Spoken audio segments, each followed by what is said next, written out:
और अब आते हैं दिल्ली के मिडिल क्लास फैक्टर पर। क्या दिल्ली में जीत हार तय करने के लिए मिडिल क्लास वोटर ही काफी है? क्या मिडिल क्लास को लुभाने के लिए जिस तरह के दावे और वादे लगातार पार्टियों की ओर से किए जा रहे हैं, अब मिडिल क्लास का वोटर गोलबंदी के जरिए किसी एक की जीत या हार तय करेगा? ये सवाल इसलिए खड़े हो रहे हैं क्योंकि प्रधानमंत्री नरेंद्र मोदी की सरकार की ओर से कल बजट पेश किया गया। उस बजट में मिडिल क्लास को 12 लाख तक की आय पर छूट का प्रावधान कर दिया गया। टैक्स अब नहीं देना होगा। दिल्ली में बहुत बड़ी तादाद में ऐसे लोग रहते हैं जिनकी सैलरी 1 लाख हर महीने की है। ऐसे में टैक्स नहीं देने का दांव चल के क्या मिडिल क्लास पर अपना प्रभाव छोड़ दिया है भारतीय जनता पार्टी ने? क्योंकि लोकसभा चुनाव के दौरान यहां पर जो मिडिल क्लास की आबादी है, 40% वोटर बीजेपी के पक्ष में गए थे, लेकिन विधानसभा में भी क्या ऐसा होगा, ये बड़ा सवाल कायम है। सिद्धि बुद्धि प्रदे देवी भुक्ति मुक्ति प्रदायिनी मंत्र मूर्ते सदा देवी महालक्ष्मी नमोस्तुते। That there will be no income tax payable up to income of 12 lakh rupees.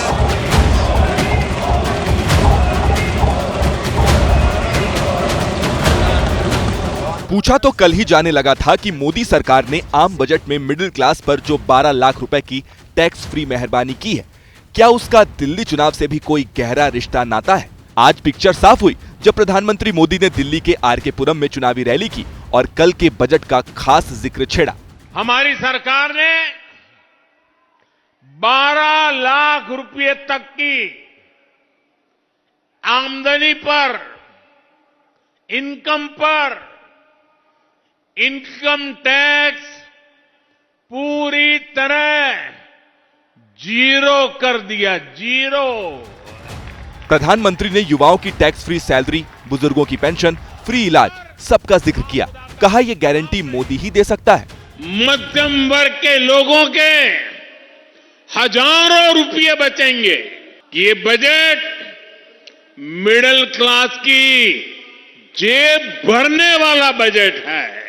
Delhi के मिडिल क्लास परिवारों की जेब में भी इस साल हजारों करोड़ रुपए एक्स्ट्रा आने वाले हैं। प्रधानमंत्री के इस भाषण के साथ ही दिल्ली में चुनाव प्रचार के आखिरी 2 दिन की लड़ाई मिडिल क्लास पर मुड़ती दिखाई दी। हिंदुस्तान के विकास में हमारे मध्यम वर्ग का, हमारे मिडिल क्लास का बहुत बड़ा योगदान है।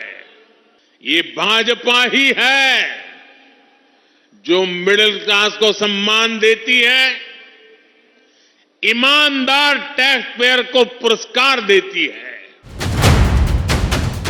बड़ा सवाल है, जैसे जातियों के नाम पर अक्सर वोट बट जाते हैं, क्या दिल्ली में लोअर, मिडिल और अपर क्लास के नाम पर बटेंगे? क्या संभव है कि मिडिल क्लास ही दिल्ली के नतीजे तय कर दे? People research on India's consumer economy price की 2022 की रिपोर्ट के मुताबिक देश की 31% आबादी मिडिल क्लास में आती है, लेकिन दिल्ली में 67% लोग मिडिल क्लास में आते हैं। यानी अपर, मिडिल और लोअर क्लास की बात करें तो दिल्ली में मिडिल क्लास निर्णायक फैक्टर है। अब तक तीनों पार्टियों का कैंपेन रेवड़ियों के जरिए दिल्ली के झुग्गी वासियों, कैश ट्रांसफर के नाम पर महिलाओं, मुफ्त पढ़ाई के नाम पर युवाओं और फ्री इलाज के नाम पर बुजुर्गों पर फोकस दिख रहा था। हालांकि मिडिल क्लास किसी एक तरफ झुका हो, ये हुआ नहीं है। दिल्ली में इस वक्त 1.5 करोड़ वोटर हैं, इसके 67% मिडिल क्लास में। बड़ी संख्या केंद्र सरकार के कर्मचारियों, राज्य सरकार के कर्मचारियों, प्राइवेट सेक्टर के प्रोफेशनल्स, कॉलेज स्टूडेंट्स, दिल्ली के मझोले व्यापारियों की है। बड़ी संख्या में रिटायर्ड पेंशनर्स भी हैं। हालांकि दिल्ली का मिडिल क्लास अपने मूड स्विंग के लिए भी जाना जाता है, जो लोकसभा चुनाव में बीजेपी की तरफ झुकता है, लेकिन विधानसभा चुनाव में आम आदमी पार्टी की तरफ चला जाता है। 2014 में बीजेपी ने दिल्ली में 7 लोकसभा सीटें जीती, लेकिन 2015 विधानसभा में उसे 35% मिडिल क्लास ने वोट दिया। 51% ने आम आदमी पार्टी को दिया। 2019 में बीजेपी ने फिर लोकसभा की 7 सीटें जीती, लेकिन 2020 विधानसभा के चुनाव में दिल्ली के मिडिल क्लास ने उसे 39%, जबकि आम आदमी पार्टी को 53% वोट दे दिया। 2024 के लोकसभा चुनाव में दिल्ली का 34% middle class vote India alliance की तरफ और 43% मिडिल क्लास वोट बीजेपी की तरफ गया। ये अंतर सिर्फ 9% वोटों का था। ऐसे में पीएम मोदी ने मिडिल क्लास पर 12 लाख की टैक्स बचत का मास्टर स्ट्रोक खेला तो केजरीवाल भी क्रेडिट की दौड़ में आ गए। आम आदमी पार्टी ने कल ही सोशल मीडिया पर विज्ञापन जारी कर दिया। कहा कि केजरीवाल ने ही 12 लाख टैक्स फ्री कराए हैं, वो बयान भी फिर वायरल किया जिसमें केजरीवाल ने ये मांग की थी। आज से 2 हफ्ते के बाद देश का अगला बजट आने वाला है। इस लोकसभा के सत्र में आम आदमी पार्टी के सांसद मिडिल क्लास के मुद्दे संसद में उठाएंगे। मिडिल क्लास की आवाज की गूंज अब संसद में सुनी जाएगी। हम ये मांग करते हैं कि देश का अगला बजट मिडिल क्लास को समर्पित हो। आज मैं केंद्र सरकार से 7 डिमांड कर रहा हूं, 7 पॉइंट डिमांड्स मिडिल क्लास की तरफ से। दिल्ली के मिडिल क्लास परिवारों क्रेडिट होड़ से साफ है कि दिल्ली का मिडिल क्लास हर पार्टी के दिमाग में घूम रहा है।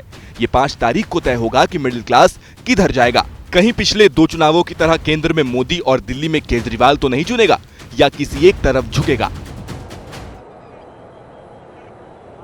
दिल्ली में मिडिल क्लास की तरह पूर्वांचली वोटर भी बड़ा फैक्टर हैं, जिनको लुभाने के लिए पार्टियों की ओर से अलग अलग दावे किए जाते हैं। इसी कड़ी में आज प्रधानमंत्री नरेंद्र मोदी ने खुद को पूर्वांचली बताया और पूर्वांचल के लोगों को याद दिलाया कि कोरोना के काल में दिल्ली की केजरीवाल सरकार ने उनके साथ कितना गलत सलूक किया था। ये रिपोर्ट। बसंत पंचमी के साथ ही मौसम बदलना शुरू हो जाता है। 5 फरवरी को दिल्ली में विकास का नया बसंत आने वाला है। 8 फरवरी को दिल्ली का सियासी मौसम बदलेगा या नहीं, ये दिल्ली के करीब 1.5 करोड़ वोटर 5 फरवरी को तय करेंगे, जिनमें बड़ी संख्या यूपी और बिहार के उन पूर्वांचली मतदाताओं की भी है जिन पर दिल्ली चुनाव की शुरुआत से ही आम आदमी पार्टी, बीजेपी और कांग्रेस की नजर है। इसीलिए दिल्ली चुनाव में अपना प्रचार अभियान खत्म करने से पहले प्रधानमंत्री नरेंद्र मोदी ने अपने और पूर्वांचलियों के बीच के रिश्ते की दुहाई देकर कांग्रेस और आम आदमी पार्टी दोनों पर एक साथ हमला बोल दिया।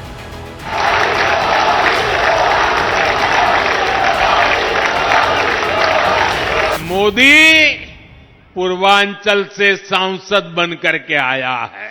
आपदा और कांग्रेस वालों को इससे भी दिक्कत है। पूर्वांचल के लोग दिल्ली में काम करते हैं, दिल्ली के विकास में सहयोग करते हैं।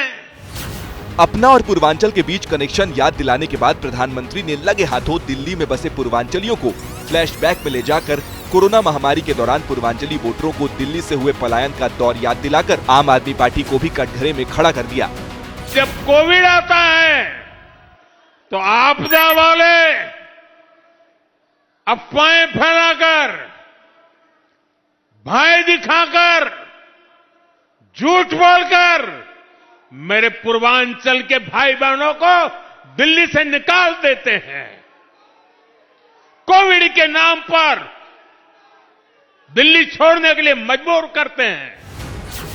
पूर्वांचली वोटर दिल्ली चुनाव में लगातार केंद्र में इसलिए बना हुआ है क्योंकि दिल्ली के कुल 1.55 करोड़ वोटरों में 30% यानी करीब 45 लाख ऐसे वोटर हैं जो यूपी और बिहार से आते हैं। दिल्ली के कुल 11 जिलों में से 4 जिले पूर्वी दिल्ली, उत्तर पूर्वी दिल्ली, शाहदरा और दक्षिण पश्चिम दिल्ली में बड़ी आबादी पूर्वांचलियों की है और दिल्ली के 29 विधानसभा क्षेत्रों में 20% से भी ज्यादा पूर्वांचली वोटर हैं। इसीलिए दिल्ली चुनाव की तीनों बड़ी पार्टियां बीजेपी, आप और कांग्रेस लगातार खुद को पूर्वांचलियों के सबसे करीब दिखाने की कोशिश कर रही हैं। पूर्वांचलियों के सम्मान और अपमान के मुद्दे पर बीजेपी और आम आदमी पार्टी कई बार आमने सामने आ चुकी है, जबकि कांग्रेस ने तो सरकार बनने पर दिल्ली में अलग से पूर्वांचल मंत्रालय बनाने का वादा कर दिया है। लेकिन दिल्ली में रहने वाला पूर्वांचल का वोटर किसके साथ खड़ा है, ये तब साफ होगा जब 8 फरवरी को नतीजे सामने आएंगे।